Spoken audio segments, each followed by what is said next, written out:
ये कहानी है दो ऐसी दुनियाओं की, जिसमें पहली दुनिया है नॉर्मल दुनिया, जिसमें हम इंसान रहते हैं, जिसे वेकिंग वर्ल्ड कहा जाता है, और दूसरी है ड्रीम्स की दुनिया, जिसमें लोग नींद में सोते हुए चले जाते हैं। इस दुनिया को ड्रीम वर्ल्ड कहा जाता है, यानी सपनों की दुनिया। यहाँ हमें बताया जाता है कि इस सपनों की दुनिया को लॉर्ड मॉर्फियस यानी सपनों का राजा कंट्रोल करता है, जो इंसानों को अच्छे या बुरे किसी भी तरह के सपने दिखा सकता है। इतना ही नहीं, लॉर्ड मॉर्फियस अपनी पावर से टाइम ट्रैवल भी कर सकता है, यानी वो किसी भी जमाने में टाइम ट्रैवल करके आ जा सकता है। यहाँ तक कि वो किसी भी इंसान का रूप ले सकता है या उस इंसान के दिमाग में अपने विचार डाल सकता है। लेकिन एक बार पृथ्वी पर रहता एक तांत्रिक जादूगर लॉर्ड मॉर्फियस को अपने मंत्रों से उसे पृथ्वी पर जबरदस्ती ले आता है और लॉर्ड मॉर्फियस के सारे जादुई यंत्र उससे छीनकर उसे एक बड़े गुंबद में कैद कर लेता है। लेकिन आखिर उस तांत्रिक ने लॉर्ड मॉर्फियस को कैद क्यों किया और लॉर्ड मॉर्फियस के जादुई यंत्रों से वो क्या करेगा, और क्या लॉर्ड मॉर्फियस कभी उस तांत्रिक की कैद से छूट पाएगा? चलिए जानते हैं। तो कहानी की शुरुआत मॉर्फियस के प्यारे कौवे को दिखाते हुए होती है, जो पंख फड़फड़ाते हुए उसके महल में पहुंचता है। वहीं मॉर्फियस कोरिंथियन नाम के एक बुरे सपने को ढूंढ रहा था। दरअसल कोरिंथियन ड्रीमिंग रियाम को छोड़कर भाग गया था और अब वो वेकिंग वर्ल्ड में तबाही मचा रहा था। उसकी वजह से बहुत सारे लोग मारे गए थे।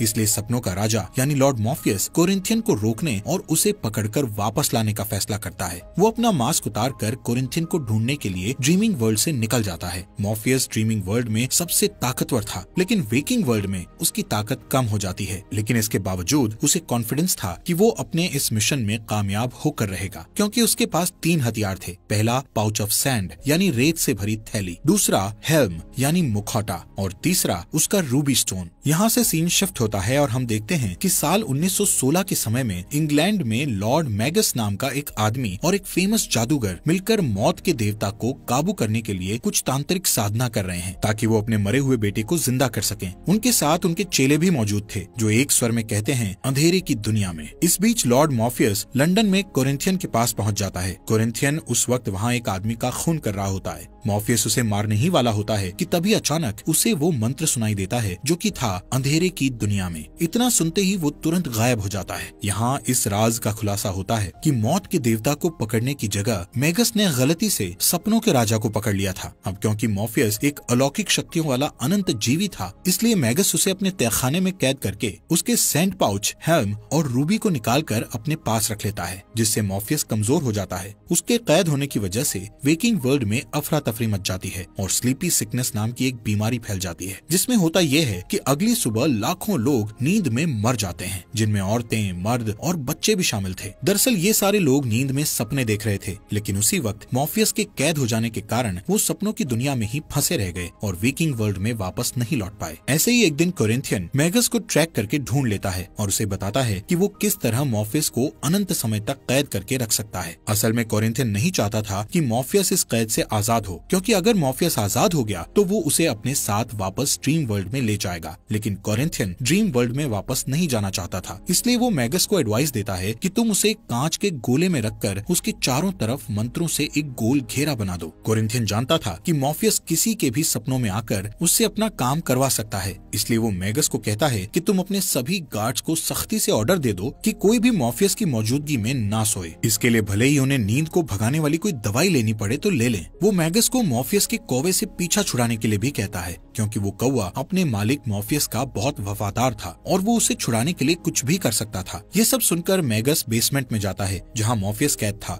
मैगस मॉर्फियस से कहता है कि मुझे गलत मत समझना, क्योंकि मैं सिर्फ तुमसे इतना सा काम करने को कह रहा हूँ कि तुम अपनी शक्तियों से मेरे मरे हुए बेटे को वापस जिंदा कर दो, जिसके बदले में मैं तुम्हें यहाँ से आजाद कर दूंगा। लेकिन मॉर्फियस उसे कोई भी जवाब नहीं देता, जबकि उसे उस गुंबद में काफी ज्यादा तकलीफ हो रही थी और उसकी बॉडी भी बहुत मुश्किल से मूवमेंट कर रही थी। इसी तरह समय गुजरता रहता है और पूरे 10 साल गुजर जाते हैं। अब मैगस का दूसरा बेटा एलेक्स बड़ा हो चुका था और वो कैद में पड़े हुए मॉर्फियस के बारे में जानने को बहुत उत्सुक रहता है। एक दिन एलेक्स उसके पास जाकर उसे कहता है कि अगर तुम मेरे भाई को जिंदा कर सकते हो तो तुम यहाँ से आजाद हो सकते हो, मैं खुद तुम्हें आजाद करूंगा। वहीं मॉर्फियस उसकी बातों को सुनकर भी खामोश रहता है और अपने मन ही मन में कहता है कि मैं तुम लोगों को वो चीज नहीं दे सकता जो तुम मांग रहे हो, क्योंकि अगर मैंने ऐसा किया तो वेकिंग वर्ल्ड और ड्रीम वर्ल्ड दोनों जगहों में ही गड़बड़ हो जाएगी और लाखों लोग मारे जाएंगे। यहाँ हमें पता चलता है कि मॉर्फियस की चुराई गई जादुई चीजों की बदौलत मैगस और उसके साथियों को धन दौलत के साथ साथ ताकत और जवानी भी मिल गई थी। यहाँ से सीन शिफ्ट होकर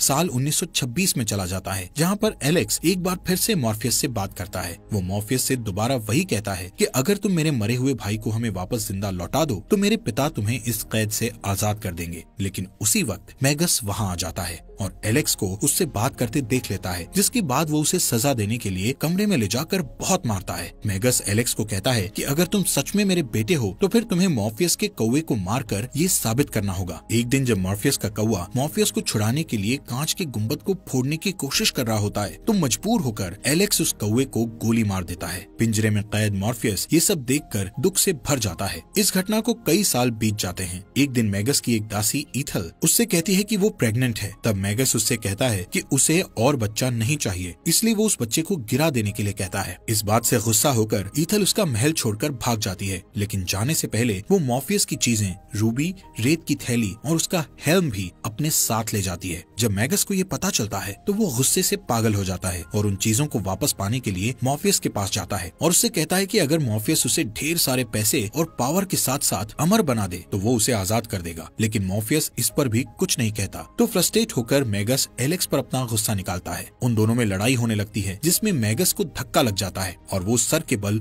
जमीन पर गिर जाता है, जिससे तुरंत उसकी मृत्यु हो जाती है। इससे घबराकर एलेक्स गार्डन में चला जाता है, जहाँ उसकी मुलाकात पॉल नाम के एक वर्कर से होती है। पॉल उसे दिलासा देता है और एलेक्स से कहता है कि उसे मॉर्फियस के पास जाना चाहिए और उससे हेल्प मांगना चाहिए, पर एलेक्स कहता है कि उसने मॉर्फियस के कौवे को मार डाला था, इसलिए इस वक्त उससे हेल्प मांगना सही नहीं होगा। इस तरह कई साल और गुजर जाते हैं और मॉर्फियस को कैद में पड़े हुए 104 साल बीत जाते हैं। पॉल और एलेक्स दोनों बूढ़े हो चुके थे, उनके पूरे शरीर में झुर्रियां पड़ चुकी थी, लेकिन वो दोनों अब भी मॉर्फियस के साथ सौदेबाजी करना चाहते थे। एक दिन पॉल एलेक्स को व्हील चेयर में बिठाकर उसी जगह आता है जहाँ मॉर्फियस कैद था और उसके चारों तरफ बने हुए घेरे को जानबूझकर तोड़ देता है ताकि सपनों का देवता मॉर्फियस अपने पावर्स को यूज कर सके। उनके जाने के बाद मॉर्फियस वहाँ मौजूद गार्ड्स में से एक को अपनी शक्ति से सुलाकर उसके सपने में पहुँच जाता है। फिर वो उस गार्ड को गोली चलाकर कांच के गोले को तोड़ने पर मजबूर कर देता है। फिर जैसे ही मॉर्फियस कैद से बाहर निकलता है वो एलेक्स से बदला लेने के लिए उसे हमेशा के लिए सुला देता है, जहाँ उसे एक के बाद एक दूसरा डरावना सपना आता रहता है। अब मॉर्फियस 104 साल तक कैद में रहने के बाद वापस अपने ड्रीम वर्ल्ड में लौटता है तो वो ये देखकर हैरान रह जाता है कि वहाँ सब कुछ बदल चुका था। पहले वहाँ जो खूबसूरत महल था वो अब बुरे हाल में पहुँच चुका था। मॉर्फियस वहाँ के मेन लाइब्रेरियन लुसियान से मिलता है, जो उसे बताता है कि वहाँ राजा के न होने से बहुत सारे लोग उस जगह को छोड़कर जा चुके थे। ये सब सुनकर वो बहुत दुखी हो जाता है और कसम खाता है कि वो अपनी इस दुनिया को फिर से बसाएगा और उसे अपना पुराना मुकाम दिला कर रहेगा। दूसरी तरफ कोरिंथियन को एक घर में एक आदमी के साथ दिखाया जाता है। वो उस आदमी को मारने वाला होता है। कोरिंथियन को ये पता चल चुका था कि मॉर्फियस वहाँ से आजाद होकर जा चुका है और अब वो कभी भी उसे लेने आ सकता है। यहाँ पता चलता है कि कोरिंथियन के चेहरे पर आंखें नहीं थी, बल्कि आंखों की जगह छोटे छोटे दांत थे, जिन्हें देखकर ऐसा लगता था कि वो छोटे छोटे मुंह थे। इसी वजह से वो हर वक्त काला चश्मा पहने रहता था। वो जब भी किसी को मारता तो उनकी दोनों आंखें निकाल लेता था। उधर ड्रीम वर्ल्ड में मॉर्फियस लुसियान से कहता है कि वो अपने हथियारों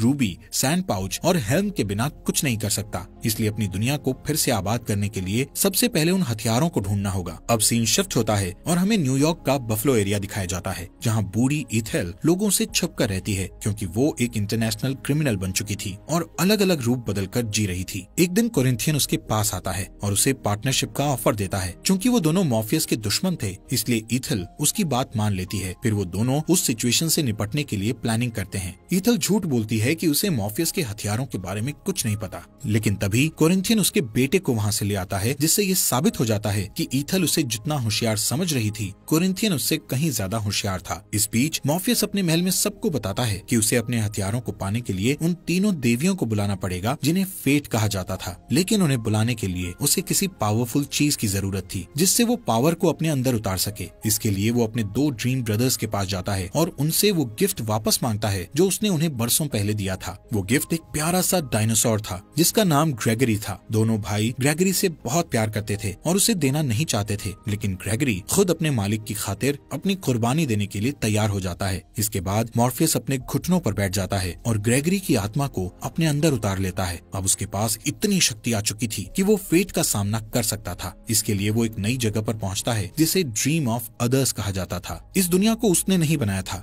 उसका बनाने वाला कोई और था। वहाँ पहुँचने पर उसे एक अजीबो गरीब सांप मिलता है, जिसकी मदद से वो उन तीनों देवियों को अपने पास बुलाता है। वो देवियाँ मॉर्फियस के हाथों से उस सांप को ले लेती है और उसके बदले में उसे उसकी हर चीज के लिए क्लू देती है। वहाँ मॉर्फियस को पता चलता है कि उसके रेत की थैली को लंदन में बेच दिया गया था। उसे आखिरी बार जोना कॉन्स्टेंटाइन नाम की एक जादूगर ने खरीदा था। उसके हेल्म को नर्क में एक राक्षस को दे दिया गया था, जिसके बदले में देने वाले को एक जादुई ताबीज मिला था जो कि उसकी रक्षा के लिए काफी था, और उसकी रूबी एक माँ ने अपने बेटे को गिफ्ट कर दिया था। इस तरह उसकी तीनों चीजें अलग अलग जगह पहुँच गयी थी। उधर बफलो में ईथल अभी भी यही कहती है कि उसे मॉर्फियस की चीजों के बारे में कुछ खबर नहीं है, पर सच्चाई ये थी कि रेत की थैली और हेल्म का सौदा उसी ने किया था ताकि यूएस में वो एक नई जिंदगी शुरू कर सके। और जब उसका बेटा बूढ़ा हो गया तो उसने अपनी माँ से रूबी को ले लिया ताकि वो कभी न मरे। कोरिंथियन उसके झूठ को सुनकर उसकी आंखें काटकर निकालने की तैयारी करता है, पर तभी ईथल कहती है कि उसे मॉर्फियस के हथियारों की जरूरत नहीं है क्योंकि उसके पास उसका खुद का हथियार है। ये कहकर वो अपने तावीज को निकाल कर दिखाती है और उसे देखते ही कोरिंथियन तुरंत हवा में गायब हो जाता है। इसके बाद ईथल जेल जैसे एक हॉस्पिटल में जाती है, जहाँ उसकी मुलाकात उसके बेटे जॉन से होती है जो बूढ़ा हो चुका था। वो उसके इलाज के बारे में जानकारी लेती है और उससे बात करने की कोशिश करती है, पर वो कोई बात नहीं करता। इस बीच ड्रीमिंग रियल्म में मॉर्फियस लुसियन को बताता है कि वो अपनी रेत की थैली लाने के लिए लंदन जा रहा है ताकि वो इतना स्ट्रॉन्ग हो जाए कि नर्क में जाकर वहाँ से अपना हेल्म वापस ला सके। जैसे ही वो वहाँ से निकलता है, ईथल के जादुई तावीज के कारण कोरिंथियन को ड्रीमिंग रियल्म में फेंक दिया जाता है। लुसियन उसका स्वागत करता है और उसे वेकिंग वर्ल्ड से दूर रहने के लिए कहता है, पर कोरिंथियन जिद पर अड़ा रहता है और वापस वहाँ जाने की कोशिश करता है। इस बीच मॉर्फियस लंदन पहुँच जाता है और उस जादूगर जोना कॉन्स्टेंटाइन से मिलता है जिसके पास वो रेत वाली थैली थी। वो उससे उस थैली का सौदा करने की कोशिश करता है, पर वो जादूगर इनकार कर देती है और कहती है कि उसे एक जगह झाड़ फूंक का काम करने जाना है। ये कहकर वो वहाँ से चली जाती है। वो एक चर्च में जाती है और देखती है कि एक अमीर राजकुमारी एक फुटबॉलर से शादी करने वाली थी। जोना कंफ्यूज होकर सोचती है कि आखिर उस कपल को झाड़ फूंक कराने की क्या जरूरत थी, पर तभी वो राजकुमारी के चीखने की आवाज सुनती है और उसे पता चलता है कि फुटबॉल प्लेयर पर किसी शैतानी ताकत का कब्जा था। उसके मुंह से एक राक्षस निकलता है जो फुटबॉलर की अंतड़ियां निकाल देता है और फिर जोना की तरफ बढ़ता है। उसी वक्त मॉर्फियस वहाँ पहुँच जाता है और वो उस राक्षस को पहचान लेता है। मॉर्फियस और वो राक्षस आपस में बातें करने लगते हैं, जिसका फायदा उठाकर जोना अपनी जादुई शक्तियों से उस राक्षस को वापस नर्क में भेज देती है। इस घटना के बाद मॉर्फियस और जोना बाहर जाकर एक दूसरे से ढंग से बात करते हैं। मॉर्फियस अपनी रेत वाली थैली के बारे में पूछता है तो जोना उसे कहती है कि वो उस थैली के धागों को खोल नहीं पाई, इसलिए उसने उसे बेच दिया। ये सुनकर मॉर्फियस परेशान हो जाता है और कहता है कि उन्हें किसी भी तरह उस थैली को ढूंढना होगा, वरना सपनों की दुनिया का वजूद मिट जाएगा और अगर सपने ना रहे तो दुनिया में तबाही मच जाएगी। लेकिन जोना उसकी बात पर ध्यान नहीं देती और वहाँ से चली जाती है। उसके जाने के बाद मॉर्फियस की नजर उस कौवे पर पड़ती है जिसे लुसियन ने उसकी मदद के लिए भेजा था। वो अपना नाम मैथ्यू बताता है और उससे वादा करता है कि हर हाल में उसकी रक्षा करेगा। उस रात मॉर्फियस जोना के सपने में आता है। जोना एक बुरा सपना देख रही होती है कि एक राक्षस उसे खींचकर नर्क में ले जा रहा है। तभी उसकी नींद खुल जाती है और वो मॉर्फियस को अपने कमरे में पाती है। मॉर्फियस उसे बताता है कि वो सपने में उसका पीछा करते हुए वहाँ पहुँचा था और उसकी हेल्प करना चाहता था। जोना कहती है कि उसे रोज डरावने सपने आते हैं, तो मॉर्फियस उससे वादा करता है कि वो उसे डरावने सपनों से छुटकारा दिला देगा। इस पर जोना मान जाती है और थैली ढूंढने में उसकी मदद करती है। जोना अपने ऑफिस में थैली को ढूंढती है और इस बीच मॉर्फियस के हाथ एक तस्वीर लगती है जिसमें जोना के साथ उसकी गर्लफ्रेंड रेचल दिखाई देती है। उस पिक्चर को देखकर जोना को याद आता है कि वो थैली उसकी गर्लफ्रेंड रेचल के यहाँ थी। उसी समय वो दोनों रेचल के यहाँ जाते हैं। रास्ते में जोना उसे बताती है कि वो वहाँ हाल ही में रहने आई थी। जब उसके सारे करीबी लोग एक एक करके मरने लगे तो वो रेचल को छोड़कर अलग रहने लगी ताकि रेचल सेफ रहे। जल्दी ही वो दोनों रेचल के घर पहुँच जाते हैं और ये देखकर हैरान रह जाते हैं कि रेचल पर उस रेत की थैली का जादुई असर हो रहा था। उसकी हालत बहुत नाजुक थी, वो बोल भी नहीं पा रही थी। दरअसल उसे रेत और उसकी वजह से आने वाली सपनों की लत लग चुकी थी और इसी कारण उसका शरीर गलता जा रहा था। मॉर्फियस रेचल से रेत की थैली ले लेता है और कहता है कि ये इंसानों के लिए नहीं है। इसके बाद वो निकलने की तैयारी करता है, पर जोना उसे अपनी गर्लफ्रेंड को ठीक करने के लिए कहती है क्योंकि उसी के रेत की वजह से उसकी ये हालत हुई थी। मॉर्फियस उसकी बात मान लेता है और उसे बाहर इंतजार करने को कहता है। फिर वो रेचल के ऊपर रेत डालकर उसे उसकी तकलीफों से छुटकारा दिला देता है। उसे आखिरी बार जोना का सपना आता है और फिर वो मर जाती है। उधर बफलो में ईथल अपने बेटे जॉन से कहती है कि उसने उन जादुई हथियारों को सिर्फ इसलिए चुराया था कि उसे उन चीजों से मदद मिल सके। वो कहती है कि जब मेगस के लोग उसे ढूंढ रहे थे तो उसने रूबी को छुपा दिया था और बाकी दोनों चीजों के बदले में उस जादुई ताबीज को खरीद लिया था जिसे वो अपने गले में पहने रहती थी। उसी ताबीज ने उसे अब तक जिंदा रखा था, लेकिन अब वो और और जीना नहीं चाहती थी, इसलिए वो मॉर्फियस को उसकी रूबी लौटा देना चाहती थी और उम्मीद करती थी कि वो उन्हें माफ कर देगा। पर जॉन का कहना था कि उन्हें वो चीजें लौटाने के बजाय उनका इस्तेमाल करके सपनों की एक ऐसी दुनिया बनानी चाहिए जहाँ सपनों का राजा ना हो। उसके जवाब में ईथल कहती है कि रूबी के कारण कई लोग अपनी जान गंवा चुके हैं, जबकि वो रूबी इस लायक नहीं है कि उसे अपने पास रखा जाए। फिर वो अपनी ताबीज निकालकर जॉन को दे देती है ताकि उसे शांति मिल सके। ईथल कहती है कि इस ताबीज ने उसे 116 साल तक जिंदा रखा था और अब वो ताबीज जॉन को हमेशा के लिए जिंदा रखेगा। ताबीज के जाते ही ईथल का शरीर तेजी से बूढ़ा होने लगता है और वो जॉन की बाहों में दम तोड़ देती है। जॉन घबराकर चीखने लगता है। उसकी आवाज सुनकर एक गार्ड वहाँ आता है और ईथल की लाश को देखकर समझता है कि जॉन ने उसे मारा है और वो तुरंत उस पर गोली दाग देता है, पर वो गोली जॉन के शरीर से टकराकर वापस उस गार्ड को लगती है